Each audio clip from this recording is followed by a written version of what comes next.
That's fine. We don't have to talk about it. That's fine. I'm happy to talk about just the whole self-funded movement. So, and we've got to find a better name because I fucking hate bootstrapping, by the way.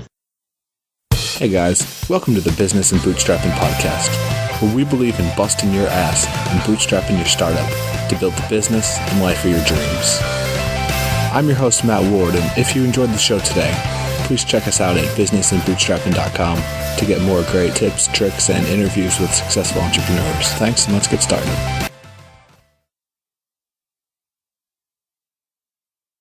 Hey guys, in the wise and sage words of past guest Brecht Palumbo, we're back for another show.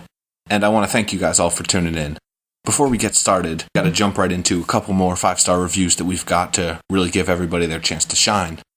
So, 5 stars, says Miss114, good listen, had a ton of great information and insight. We also got 5 stars from MZK5149, who says, great show, this is my old buddy's show, everybody should check it out, it's really great stuff. I don't actually know who that is from the name, so I can't really thank him, but thanks for tuning in. And finally, we have 5 stars, inspiring new show, says Laura Ann 119. The show's an honest and in-depth look at starting your own business. The guests interviewed have great stories about their success and failure and are invaluable to entrepreneurs. It's refreshing to hear how they all said how much work it's going to be and you don't get successful without going all in. I would definitely recommend this to anybody. And thanks guys for leaving all the reviews. They're really motivating and encouraging. But now we really got to jump into the interview with Damian Thompson. He shares a boatload of awesome information, and I'm pretty sure you guys are going to absolutely love this interview.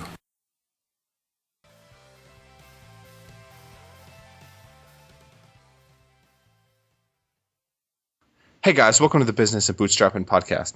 Today I'm pretty excited to have Damian Thompson, founder over at Linchpin Marketing Automation Solutions, on the line today to share some of his experience, some of his guidance, and really help you get your business off the ground.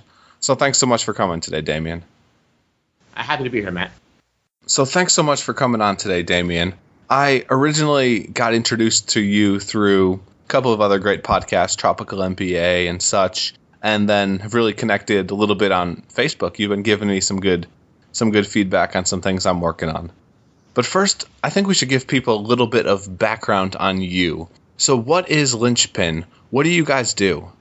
Okay, so Linchpin is I say we're a sales and marketing automation company. I'm starting to change that to say we're a demand generation company. But essentially what we do is we help mainly software and service companies, but small business companies, we help them gain new customers faster, retain existing clients longer, and obtain market leadership through setting up proper sales and marketing funnels that are repeatable and scalable. So what that means in fancy terms is we come in and help you figure out how you sell and then automate a lot of it or help you reshape the way you market and to kind of drive more business interest in what you sell. So you can focus on creating great software or, delivering awesome services, and we'll kind of help you do that kind of sales and marketing engine. So really we're for people that have kind of, maybe only 1 or 2 sales guys or 1 or 2 founders that are kind of focused on doing sales. They don't have like a large sales team and they want kind of more of a big professional effort to get leads in the door, but they don't have like the money or the bandwidth to have,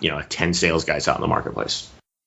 Yeah, it's jumping right into that productized service type of business where companies have a focus. They do something amazingly well, but unless you outsource stuff, unless you get other people working on it, you're never going to be able to really focus on your core competencies. How'd you go about starting that? What was the story? A bunch of mistakes, a bunch of failure. So I'll jump back a little bit. So I'm a bit older, probably than most of your listeners. I'm in my early 40s. I'm 42. I spent a good decade and a half, 15 years as a corporate warrior, working for companies like McAfee and Symantec, big enterprise software companies. Essentially, what I did was go around the world and help them either turn around failing software sales teams or set up new sales and marketing teams. So places like New Zealand and Australia and other places in Asia, I went and basically was either the first guy on the ground and helped them kind of establish a beachhead and then built a big team around me, or came into a team that wasn't performing well and kind of turned it around. So I've got a lot of sales and marketing experience in my background selling big $1 million software projects. And then so I was doing that, from, 1997 to whatever, I guess the mid 90s to the kind of late 2000s or whatever. And Then I did my first startup back in 2001 that was funded, went out and raised a bunch of money. And we were, back then, what we called it was called a managed service provider, which is what we call productized services now. But it was around security. So we went to large law firms and said, hey, don't learn how to set your firewalls up and your antivirus and intrusion detection, all this kind of stuff. We'll come and do this for you and pay you and charge you a monthly fee.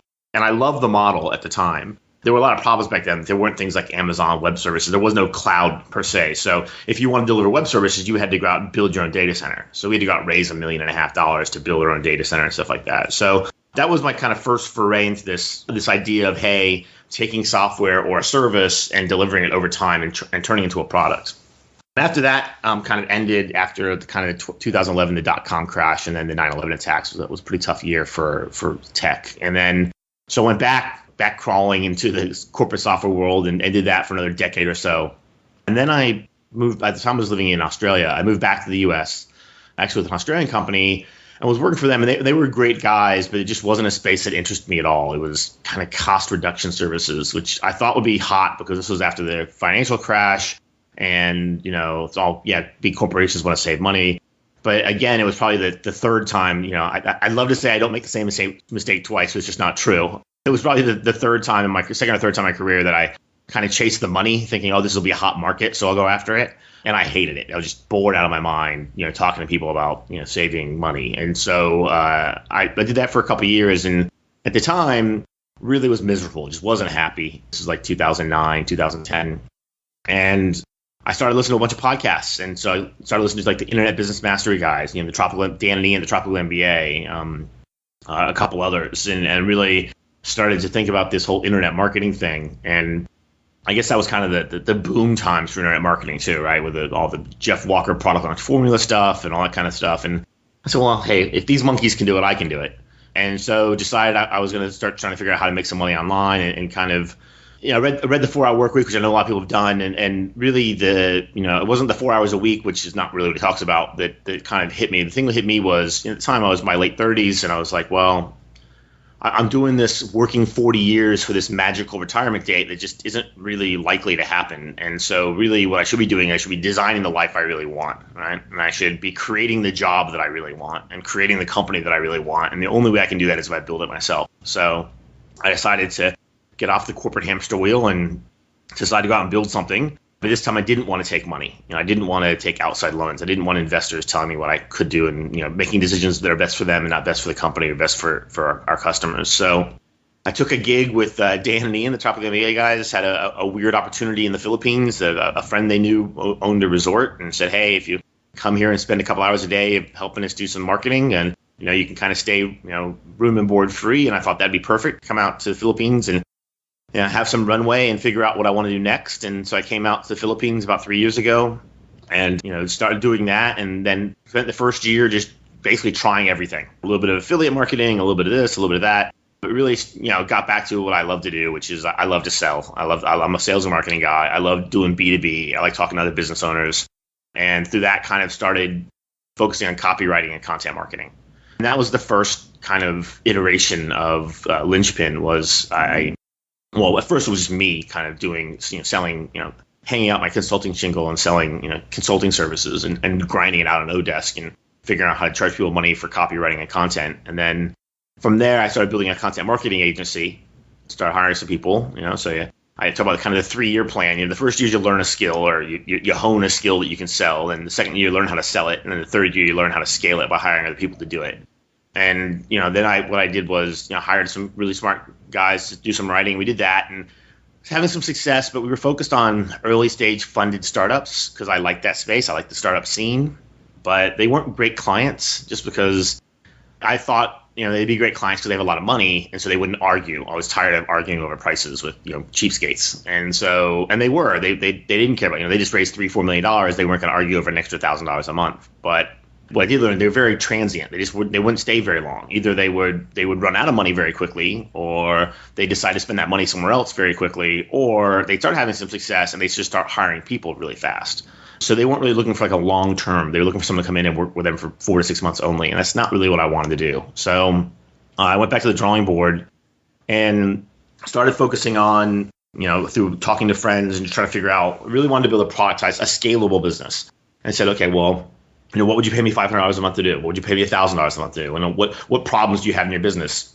That good old kind of lean startup custom development stuff, just started talking to people, what are you doing by spreadsheet that you should be doing, through a piece of software? Or, what software are you purchasing that you're not using correctly? And through those questions, kind of found that at the time, Office Autopilot and then Infusionsoft were two awesome pieces of software that a lot of small business owners were buying with the promise of all this automation, but they just weren't learning how to use it correctly because they had other things to do. And I thought there's an opportunity there.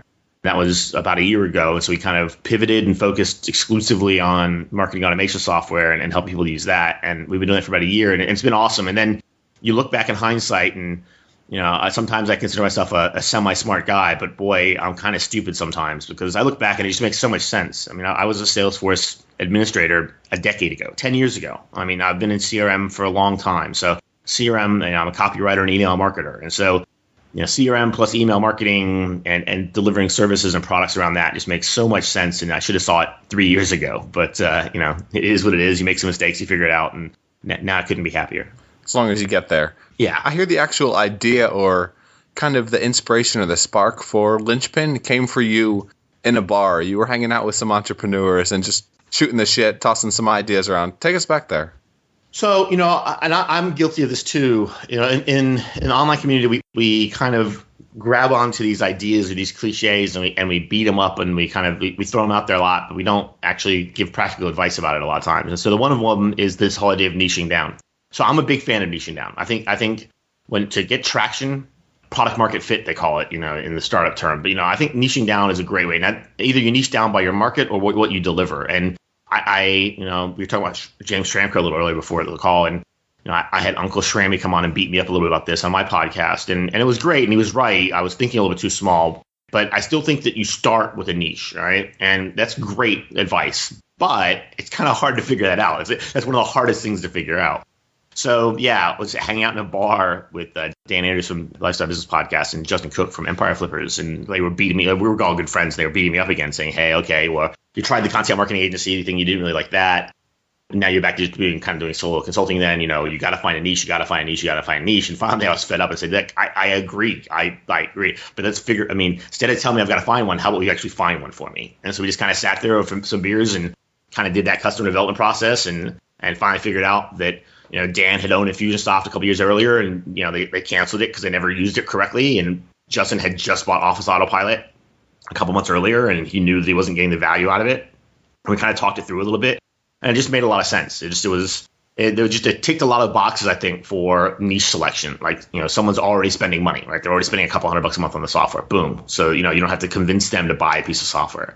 Then my business has evolved a little bit that year. Now, actually, I talk to a lot of customers that aren't using the software and they actually buy it, because we talk about the end, the result more than the thing. But it definitely started off out of a pain point, which was, they're spending $300-400 a month on a piece of software that's just kind of sitting there.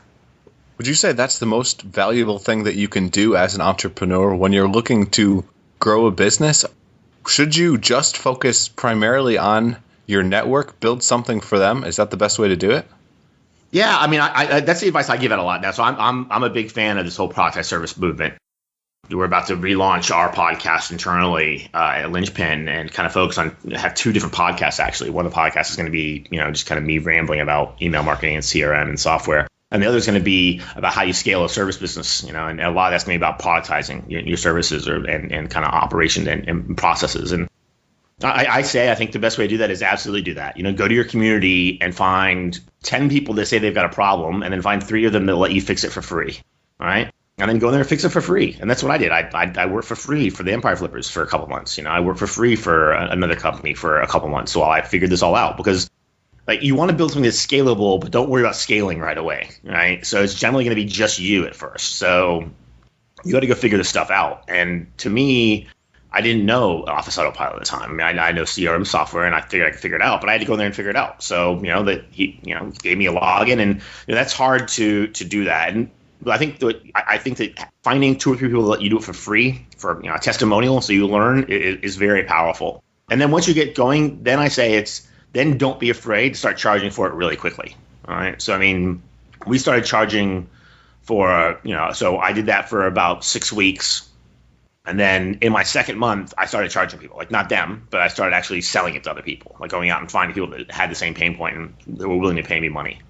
And I charged way too little. I charged $500 a month, which was crazy. Like that same service is $1,500 a month right now. So, I mean, you're going to make a bunch of mistakes. And I think people especially us entrepreneurs, we love the spreadsheet, right? We love the planning. We love they call it spreadsheet millionaires, right? We love looking at that, the growth we're going to have in this imaginary land of the spreadsheet world. And somebody's going to get out there and just go out there and make mistakes. Go out there, and if you don't know the price it, just price it something, all right? And just, if you're selling too much of it, it's probably too cheap, right? If you're not selling enough of it, it's probably too expensive. It doesn't have to be rocket science sometimes, but you have to take action. I think that the difference between someone I'll give my time to and kind of and help them and talk to them and give them some ideas and ones that I won't are whether they take action or not. And I think that's the single greatest thing that determines success in entrepreneurship.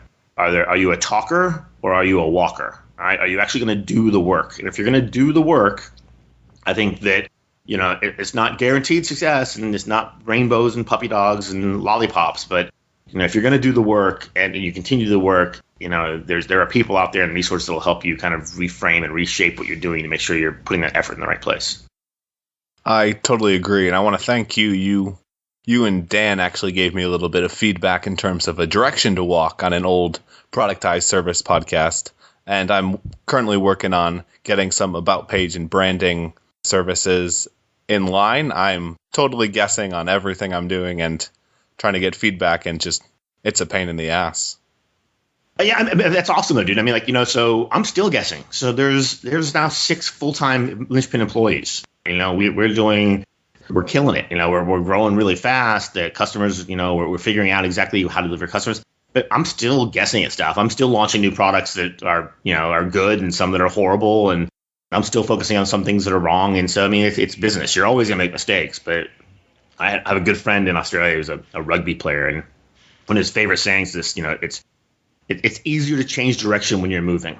And it's just absolutely true, right? So start moving forward. And if you need to make, a subtle shift while you're moving can make big changes. When you're standing still and pondering and thinking about things, everything's effort. So just you need to start moving towards a direction and get it wrong. And Linchpin, I joke, this is kind of version 3 of Linchpin.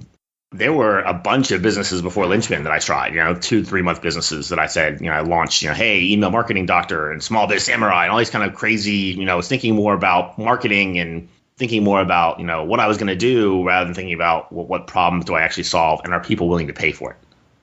How do you find that as quickly as possible? Because that's really what matters. How do you test that idea? That's something I have trouble with. That's something pretty much every entrepreneur is going to struggle with.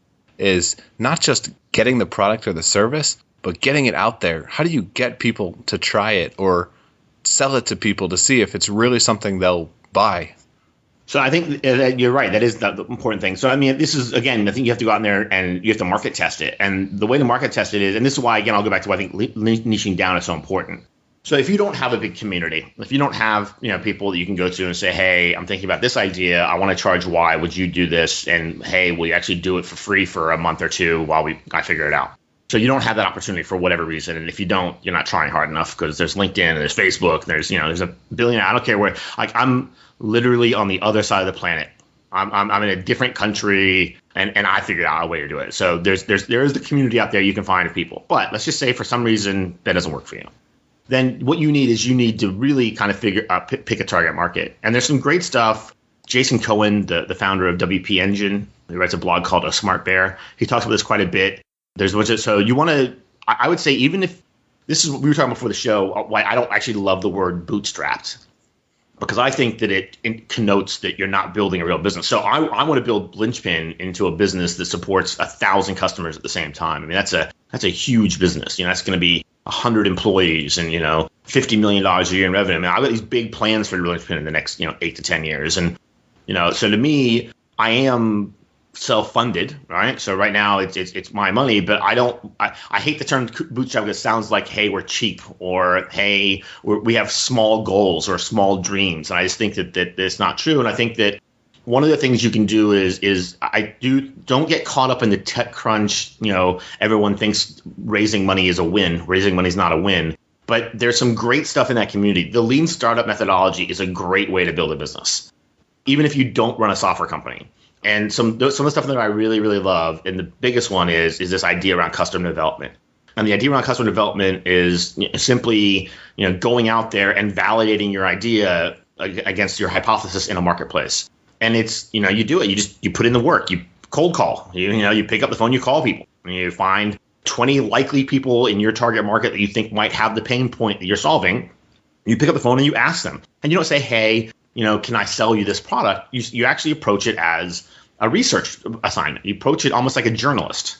Hey, I write a blog. I deliver content. I create solutions in this area, whatever your area is. I'm not calling to sell you anything. I would love 10 minutes to talk to you about these 5 questions I have for people that are just like you. All right. So you have 5 to 10 minutes for me to ask these questions for you. I promise I'm not going to sell you anything at the end. All right. And people say yes. And I say, sure. They want to talk about themselves. They want to talk about their business. They want to talk about their marketplace. Then you ask them the 5 or 6 questions. I've been talking to other people in your same industry, and they tell me that problem A is the biggest problem. Do you agree that's the biggest problem? Well, yeah, I think that's a problem, but it's not the biggest problem. Here's the biggest problem. All right. And you go through this process of actually figuring out what their real pain points are.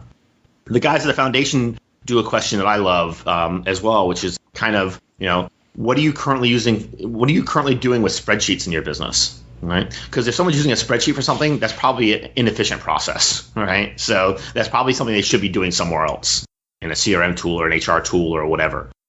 And so you just start asking those questions. What are you doing? How are you doing it? Where are your pain points? And you approach it as a research rather than a, hey, I'm here to sell you. And then once you kind of start getting an idea of what you think you might be able to do, then you go back out to the world and say, hey, here's what people are telling me the problem is. Here's my proposed solution to it. I'm looking for 2 people that want me to do this for them for free as a beta, right? I'm going to come out and treat it like treat your service business like a software business. So you have a beta service, you have a general release service, you have, you do customer development, and think of it as you're crafting a solution for them, not, hey, I'm selling hourly services. And another way that you can really get in there well, I've used similar strategies that you've explained. As the student, if you play a student card, even if you're not a student, you can pretty easily get by a lot of the filters that people are going to put up in terms of wasting their time. I agree. So student card, press card, and anything that's not salesy. So speaking of sales, we've talked a little bit about Linchpin. Who are your ideal customers? How do you really brand your business, brand your company towards what you're focused on? And what's your marketing strategies? Poor, bad. So I'm a salty old sales dog. So this is one of those things that I can generally test a product pretty quickly and see whether it's gonna be successful pretty quickly because I'm not afraid to go out there and sell, which is great. Which means I can ramp up pretty fast and can get customers on board pretty quickly. But it hides a lot of problems. So historically, what I've done for this business is I built this business on cold email and referrals. So I go out there and find people that I think would be a good match for our service through LinkedIn or, I have a sales assistant that goes out there and kind of crawls the web and looks for companies that fit our criteria, which are kind of small software and service companies, less than, 25 employees, but are doing more than $100,000 in revenue, blah, blah, blah. And then I do a little research on them and then I send them an email or I pick up the phone and I call them and I say, hey, I've got 3 questions for you. Boom, boom, boom. Do you have this problem? Do you have this problem? Do you have this problem? If so, would you like to talk more? And I make it all about them. I don't talk about me at all. Don't talk about what we do. And we've had some success with that, and I've signed clients. But the reality is that's masked a lot of problems. So our marketing funnels aren't as good as they should be. Our messaging is not as tight as it should be, all those kind of things. So that's kind of stuff we're redoing right now. So I actually have my content team, the creative team that's usually working on client projects. I've decided that Linchpin is, becoming a client of Linchpin over the next 3 months. So we can do a better job ourselves. But there's opportunity out there. And again, depending on what your goals are and your early goals shouldn't be huge. I mean, if you're going out there and you're totally alone and it's a skill set, they realize that, you're going to have to sell it and deliver it. So I like the kind of $1,000 a month mark. All right. I think that's a good monthly kind of product for, productized service. Now, I think less than that, you're in trouble because less than that, it's going to be hard to find people to deliver the work for you later on. And more importantly, even if you're doing it yourself, then it's kind of hard to deliver it and sell at the same time. So say you're charging $1,000 a month and up. Now, how many customers do you need? Do you need 10 customers? Can you support 10 customers? And if that's, and I think 10 customers is a great first goal.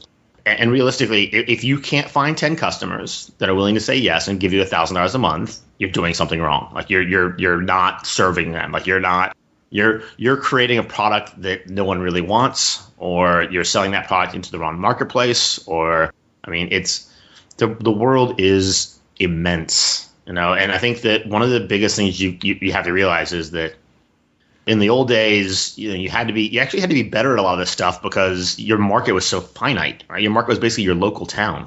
So you had to move to a really big town, which everyone else had the same idea. So now the competition was crazy, so there's all. But now the market is literally the entire world. There's a lot of people online. With 2 billion, 1.8 billion people online. If you can't find 10 of them, we'll give you $1,000 a month. Again, there's something wrong with your product. So I like the idea. $1,000 a month seems a bit high for a service. So what would you say?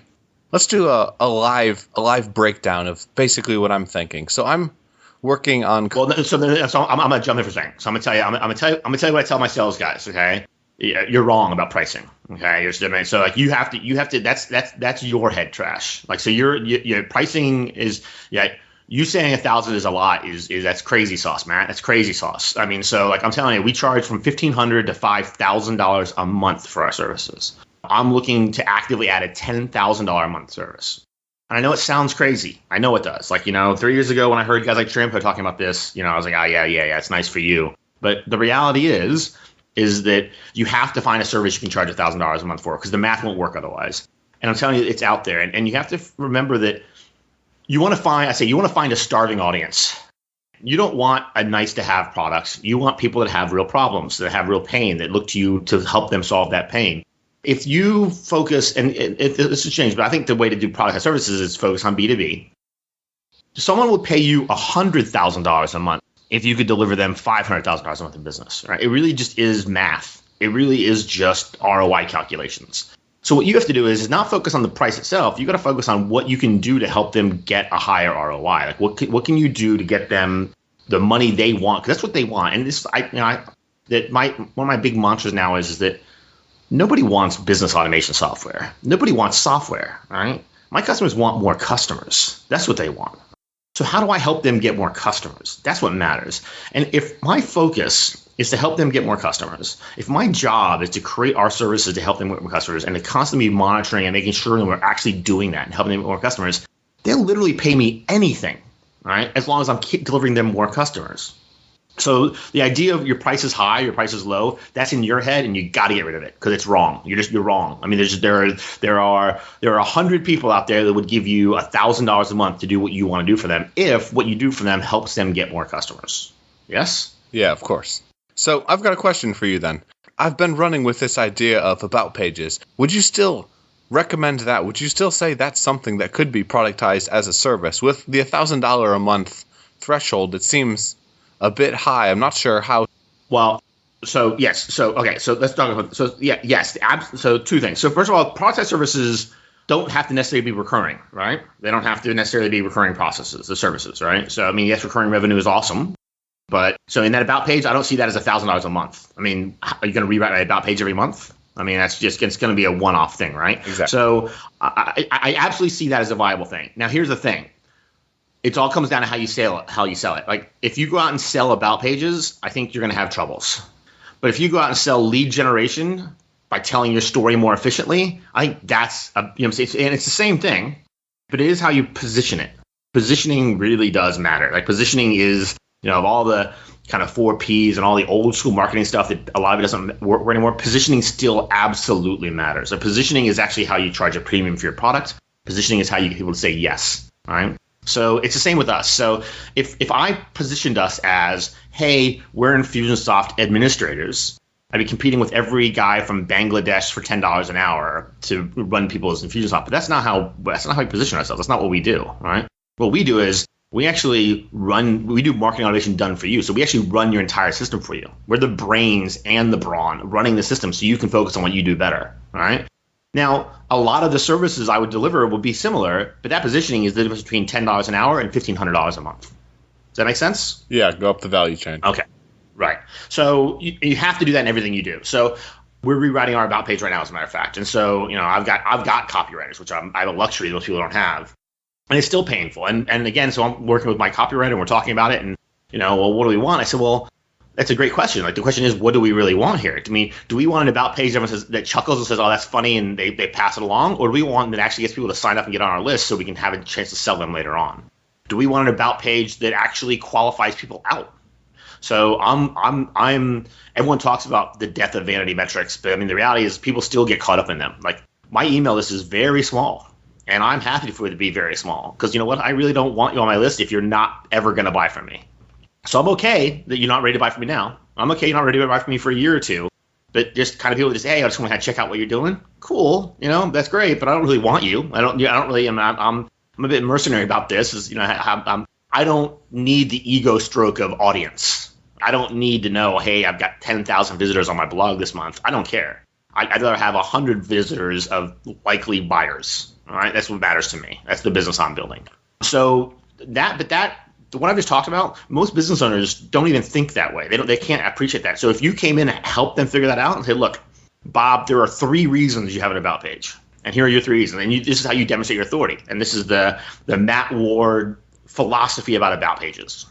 And your 3 reasons are to demonstrate authority, to create rapport with your customers, and to generate leads for your business, right? Or whatever those 3 things are, 5 things, whatever you end up thinking, right? And that's your mantra. You just kind of do it over and over and over again. Every conversation you bring back to that kind of, here's the Matt Ward philosophy about pages. And here's the reason why you have an about page. Okay, great. So that's the reason.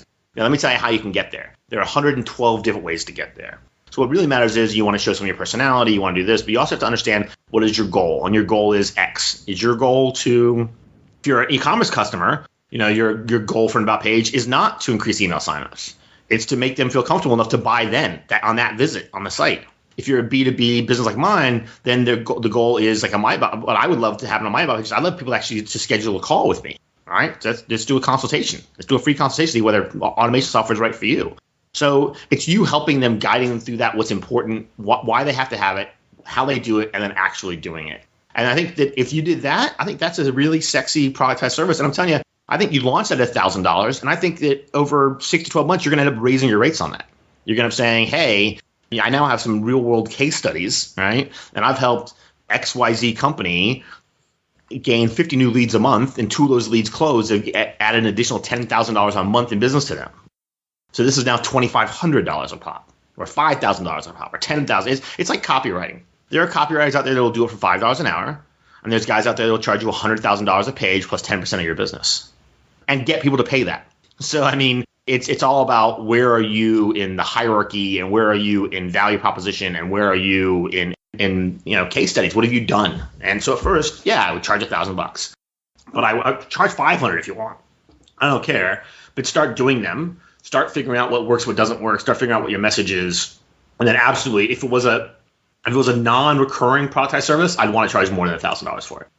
Especially something like that that's going to take some brain glucose, right? It's one-off. Yeah, well, and I think one-off's fine. I think there's no problem with one-off, but it's going to take a lot of effort. Like, I mean, it's not that product. I mean, like a lot of that value you're going to add. A lot of the way you're going to go from $1,000 to $10,000 of doing that is a lot of you, right? It's going to be a lot of you talking to them, coaching them, making them feel good, which I think is fine. It was my business for the first 6 months. That's not a problem. But just realize that you time is time you're not going to be writing other people's about pages or having other people write about pages. So it's kind of a hard thing to productize the entire delivery cycle. So because of that, I'd want to charge you more. But I would start with 1,000. Start with 1,000. Go out and find 5 people. Find 2 people that you do it for free. Then find 5 people to give you $1,000. Start working on them, and then figure out what you can. And again, I mean, I started my product at $500 a month. I still have my first customer paid $500 a month. They're still paying $500 a month, but we're currently charging $1,500 for that product. And it's not a problem. It's the people that won't pay $1,500 are not good customers for me. And that's just not, they're not a good customer. Like if they're going to hem and haw over a couple $100 a month, like that's not someone who's taking the long-term view. And for what I do, I need them to take the long-term view. Like it's a marathon, not a sprint. And all kind of cliches I can throw out there, but it's absolutely true. Someone that's going to, it's why I've learned the kind of customers that are good and not bad. Like I need customers that the lifetime value of their customers is high. Because like e-commerces are not awesome customers for me for the most part, unless they're doing pretty big scale. just because, they've got a bunch of interesting, usually tech on the back end. But more importantly, like a new customer is not worth enough money to them. Right? If their average shopping cart is $100, I have to get an awful lot of those guys new shopping carts every month to kind of justify our rates. Whereas if you're a web development firm and a new project is worth $30,000 to you, then I have to help you get far fewer of those for you to be happy with our service. And that's something I figured out, and it makes sense when you talk about it out loud, but it's something you find out the hard way by actually doing it and realizing, okay, this is not a great fit. It's almost the inverse of where I'm at. I've done some free consulting and I've written some free pages for people. One guy actually got a 89% bump in conversions with that, and another adjustment. But like when you're dealing with e-commerce kind of side of things, the whole boosting conversions is a lot bigger than getting an additional customer. Yeah, and I think the other thing I would do is that, and this is what we're simplifying a lot of our language too. And this is so we spent the first year of this business focusing on people that had the software and had the pain of not utilizing the software fully, and that's still a big kind of target market for us.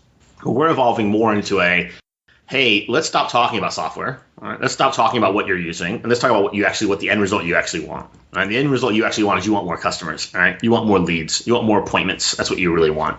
And so what we're doing is going to help you do that by doing this, this, and this. And I think that it goes, you're more top of funnel, so you get a broader audience. But you need to start somewhere else. So for you, and do the about page, again, I love that. I love the idea, but I think you have to be careful that you're not being too clever about, hey, I'm the about page guy. What matters to business people is, and even like 89% conversion, like even me, and I'm an internet marketer, my eyes kind of glaze over when I hear stuff like that. Like, I mean, that's just such a stat, right? I mean, and so what you want is you want a case study. And so to me, it's not, I don't care that you raise it 89%. What I care is that you got him 4 new leads, and one of those leads turned into a new customer that was worth $50,000. That's a story, right? People want stories. They don't want stats. And so I think that is, and especially if you want to go broader, because conversion rate, and remember, people will never admit that they're an idiot, right? Or an idiot's too strong a word, but they'll never admit they don't know what you're talking about. So you'll say conversion rate, and they'll nod their head, yeah, and they gotta say, what the hell's in a conversion rate? For what you want is you want to say, hey, I'm going to help you get more leads, right? I'm going to help you get more customers. I'm going to help you get more people to talk to. And I also think there's a lot of natural other products you can sell after the about page. Great, with the about page, you know what? We actually rewrite service pages too. And I got to tell you, I took a look at your service page, and it's not very clear what you do or why you do it. Yeah, I know. So there's a lot of other products you can sell later on. But again, I would niche down to one thing and do that. Because what you don't want to do is you don't want to call yourself a copywriter, because that's just, the market's full of people calling themselves copywriters. So I do think that in your market, niching down and being specific would be awesome. But yeah, I think it's a winner. I think if you deliver it right and if you go out there and do it. But I could be wrong. I'm wrong a lot. So the one thing I would say is it a big enough pain point? And that's the question. I'm not sure that's true. I think there are probably better pain points to solve. I think if we go back to the starving customer, I don't think people are starving for their about page to be rewritten. I think it's an educational process of, hey, here's what your about page really is. Your about page is your second most traffic page most of the time, and blah, blah, blah. And I think there's value there. I think you can definitely train them and mold them and get them to work with you. And I think you can build a business around it. But are there other problems you can solve that are more important? Probably. And I would say, the amount of pain points, big part of that's about the mundane. Rewriting your about page is kind of fun and exciting, and people love getting stuff that changes that they can see. But if you started, hey, I will run your online accounting software for you, boy, that's something that people know they're not doing right. They're sure their local bookkeeper's f***ing it up. Oh, sorry, I swear there, but don't worry. And so, like, if you became the Xero guy or the QuickBooks Online guy or whatever, I think that's a pain that you can solve better. And again, I found a good kind of juxtaposition to get is you want people that understand they need the service they have, but they don't want to do it themselves. So, like, I don't want to DIY. I don't want to do it yourself. Or I want a done for you person. I want someone that says, hey, my time is more valuable to me learning a new piece of software. Or my time is more valuable than me actually doing my books. Or my time is more valuable, or my time is better spent somewhere else. Or I don't have the skill set. I feel uncomfortable doing it. I want someone else. I want a pro to do it. And that's a pain that people are more willing to pay for than you talking about, hey, I'm going to rewrite your about page. So I think that's some pretty good feedback, and I'm definitely going to have to think about it. So speaking of the podcast, speaking of really putting out content, I know I was talking to Shremko earlier. We were talking about this, What if you did a case study of your podcast? You could do case studies of your customers. That could be your both coaching and lead generation tool. Yeah. No, yeah. So I think it's a great idea. I'll say this. So, I run a content marketing agency. Like I ran one before. I'm running one again now. We create content for customers. And I want to caution people to be really careful about advice. And so a lot of times what's working for someone else is not going to work for you. The people are talking about it, the KISS metrics, the buffers, the content marketing kings. There's so many steps ahead of you that what they're doing definitely won't work for you. And so you got to be really careful. And so for me, I always want to come back to, let's be pragmatic about this. And let's say, what are you actually trying to accomplish? So one of my first things I talked about for content for Linchpin, and we're not putting out enough. And so we're ramping up our production now that I've got writers on staff this month. But I keep going back to I don't want to create how-to posts. Now, how-to posts are very popular. Like if we wrote how-to posts about how to do something in Infusionsoft or how to set something up like that, how to do the step-by-step process, how to do this, it would be a very popular post. But popularity on the post is not what I want. What I want is I want people to enter my funnel that are possible buyers. And people that want to know how to work every angle of their software, that's not someone that's going to pay me thousands of dollars to do it for them. So you really have to be careful about what content you create based on what result you want and what audience you want. And most of the advice out there is for building a large audience that's not very engaged. What you want is an engaged audience for the most part. But yes, I do think that case studies are something. And so we're just coming up, we're in month 11 right now. So we're just getting to the point now that we've had customers long enough that we can start looking at results.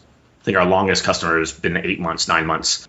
And most of them are around kind of the 4 to 6 month mark. So we're starting to see the results and we're starting to be able to track that. And so I agree. That's something we definitely will do, is we'll kind of highlight them a little bit and talk about what we did, mistakes we made, and moving forward. And I think that is stuff that resonates very well with other business owners. And that's the kind of stuff we will be creating.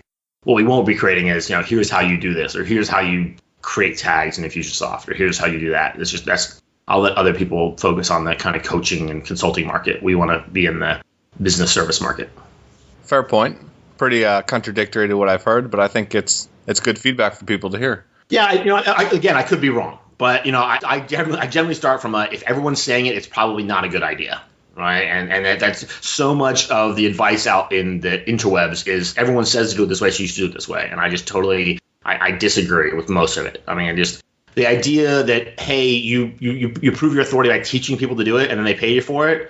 That works in internet marketing circles. That doesn't necessarily work. I mean, you have to understand that if you're doing B2B, like my business, most people aren't on the internet searching for people to run their Infusionsoft for them. That's not what they're looking to do. They have other pain points. And so it's about really understanding what their pain points really are. They're not looking to how to create tags in Infusionsoft. And maybe they are, but again, that's not an awesome customer for me. The customers that I want, I need to figure out what are their real pains and problems. And their real pains and problems are they don't have enough customers. They don't have enough leads. They've been working on referrals only. They don't have a repeatable, scalable process. And so they're looking for help on building a sales process, on understanding how to build a sales team, understanding how to build a marketing and understand how to grow from 250K, which they kind of did just through hard work and effort, to 2 million. How do they do that? And that's my ideal customer. And that's the guy that I have to write to. And that guy doesn't care about how to create a tag in Infusionsoft.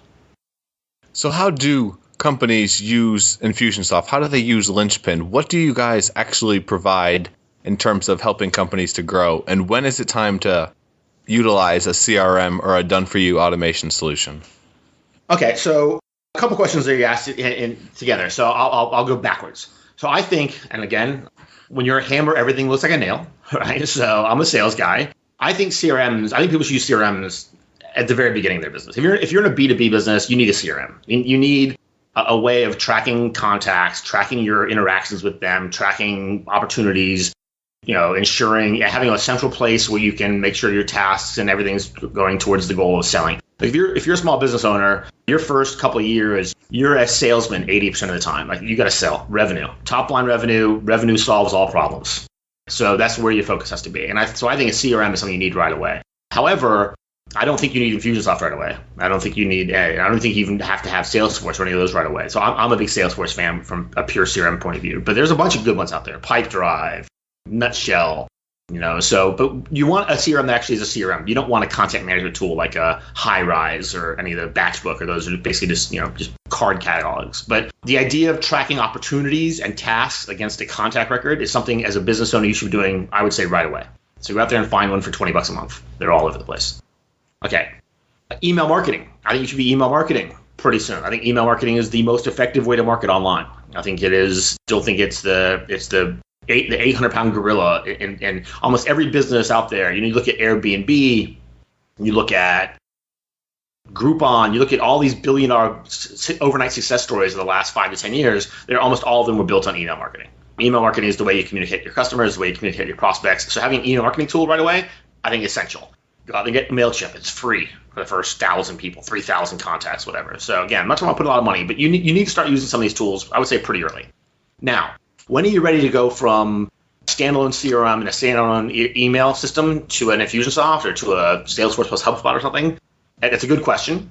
We're actually creating a software tool now to help people decide that, right? To kind of they put in some stuff and it tells. But I think it comes into scale and time. So it's about complexity. So how complex is what you're selling? So are you selling multiple solutions to the same market? Are you selling the same product to multiple markets? Do you have repeat customers? The analogy I use is if one of your customers was sitting across the desk from you, if you had 5 of your customers sitting across the desk from you, would you have a different conversation with each one of them based on some piece of information you had in the real world? If that was the case, then you're probably ready to start looking at automation.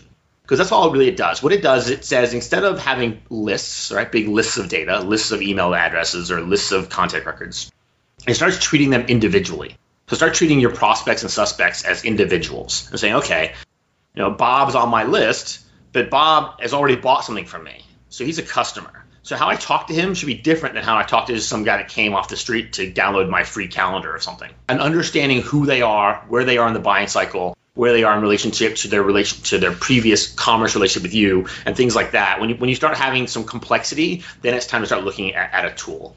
And that's what I would say Infusionsoft is good for. So again, in my business, I kind of focus on B2B companies, so I'm not so worried about shopping carts and stuff like that. But I do, tying the CRM to the email together, there's definitely value in that.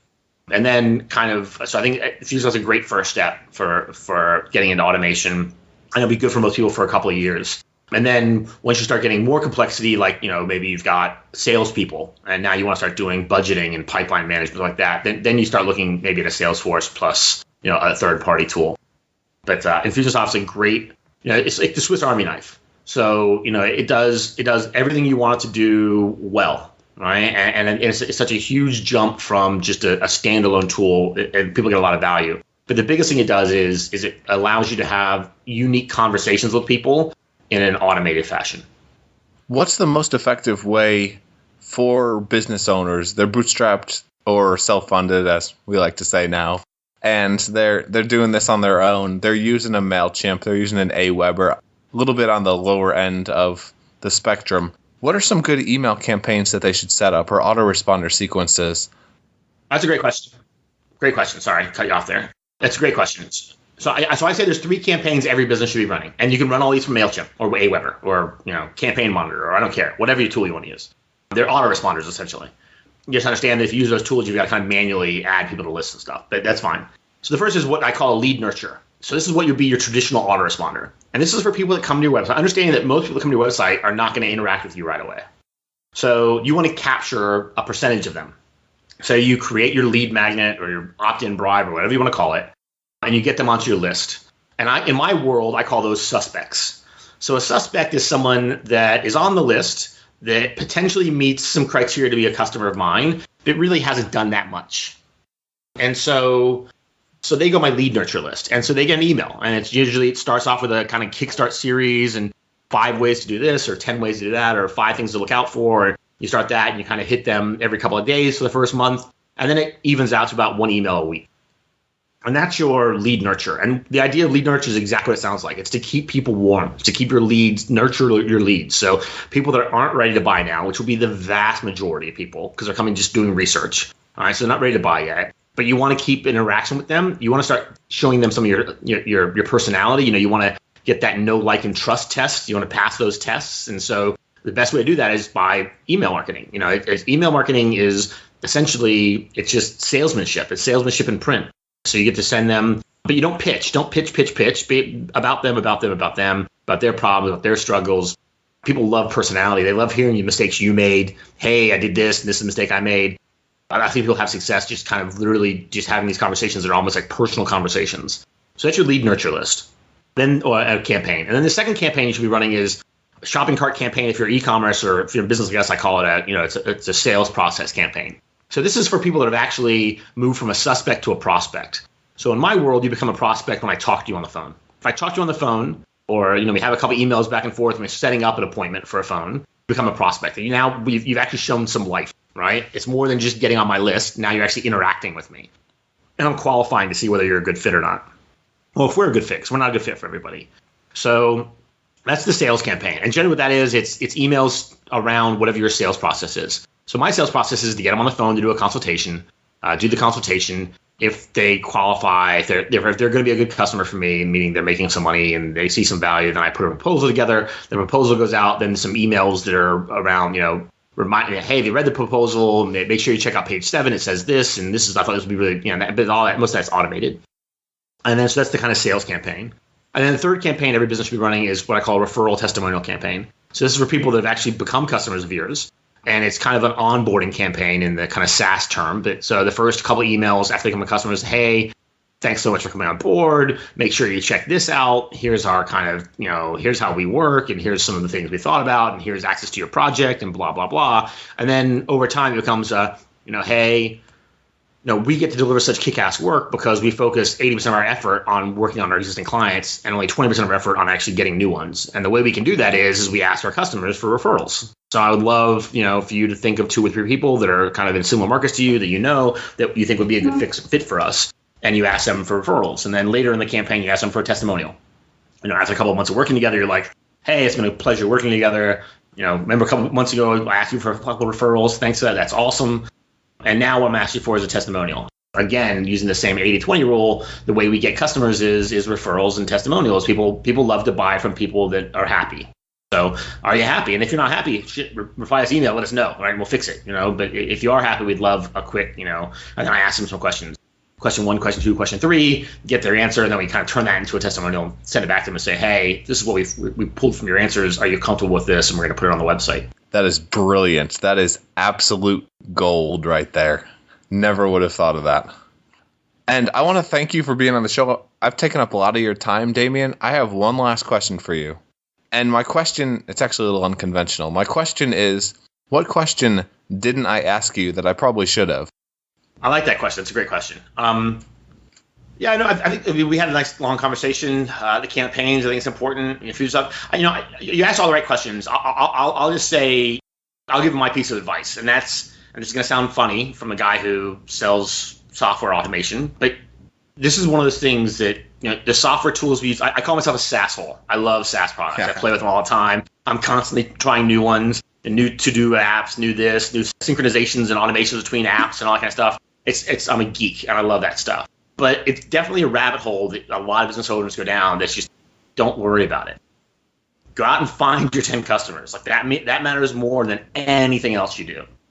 Like I say, go out and find a CRM. Don't spend 3 weeks trialing every CRM and figuring out which one you really like. I would say just don't. Go out and find 10 customers first. Now, I think a CRM is going to help you find customers. So pick one and go, and then figure out later on why you don't like it. And I guess that, go back to what we said at the very beginning, is that the biggest, when I talk to entrepreneurs, and I talk to a lot of them, the biggest problem I see is inaction. And it's not inaction because they're sitting around lazy. It's because they're doing the wrong thing. Like they're spinning their wheels thinking about something, or they're spinning their wheels planning something, or they're spinning their wheels researching something instead of just going out there and talking something.